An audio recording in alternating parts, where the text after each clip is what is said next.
What's up everyone, K.D.M Sports here again, and we'll be talking about a big night for combat sports fans around the world that took place more than 2 weeks ago. First off, let me start off by saying that the last 2 weeks was a real roller coaster for me in terms of how I felt. The UFC delivered as always, and same with boxing. Boxing this past year has been real impressive, and they've done a great job of getting the best to start fighting the best. Another thing to note is that you truly never know what outcomes to expect in these huge fights. More than 2 weeks ago was a real example of that. Terrence Crawford really showed out in that fight and proved to everyone the type of fighter and character he is. I was and still am a big fan of Errol, but I've got to be honest, and as a true fan of the sport all around, Terrence Crawford really proved why he's an all-time great. It was an impressive and truly dominant performance from him against a caliber of opponent in Errol Spence, who's a legend and true warrior in his own right.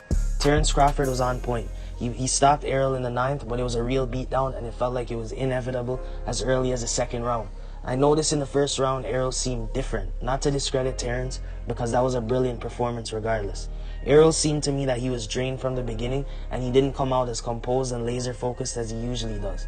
It started to make me wonder if his time at 147 truly is done, and cutting all that weight for so many years has finally taken its toll on him. Along with the car crash a few years ago could have had some effect on him.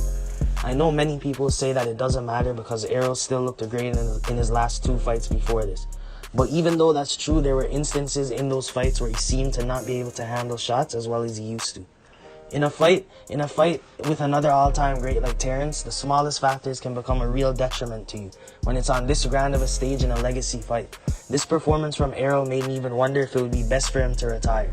Hearing that he'll move up to 154 to fight Crawford again made more sense though, and I'd say giving him one more shot to redeem himself after all the great wins and championships, he does deserve that.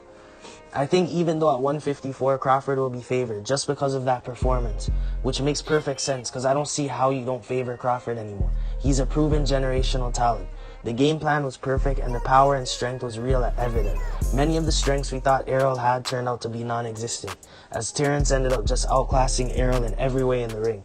It seemed once the jab was taken away by Crawford and the inside game was nullified by Bud's strength in the clinch, that the fight was all over. Amazing performance from Terrence, and I wish Errol the best moving forward. In the UFC that same night, we witnessed some great things. We got our questions answered with Alex and Jan, as Alex Pereira beat Jan in the 3-round fight. Alex showed he belongs in the division, and his improvement in the defensive grappling along with his strength was real impressive. His ability to defend Jan's takedowns shows the work he's been doing alongside Glover.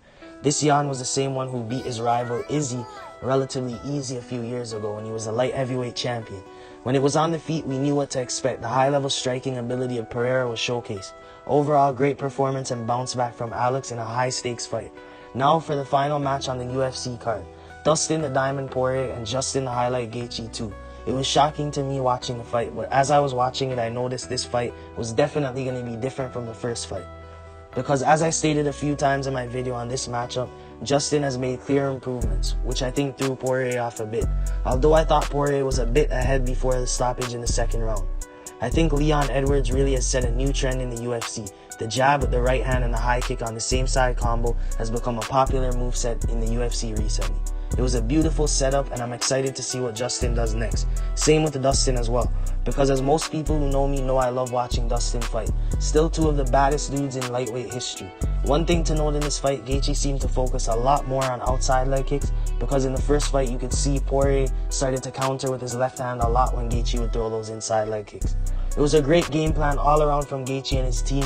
It's just a beautiful performance all around. Thank you guys for watching another episode of Let's Talk MMA, and as always, like, share, and if you've got any opinions, leave it in the comment section below.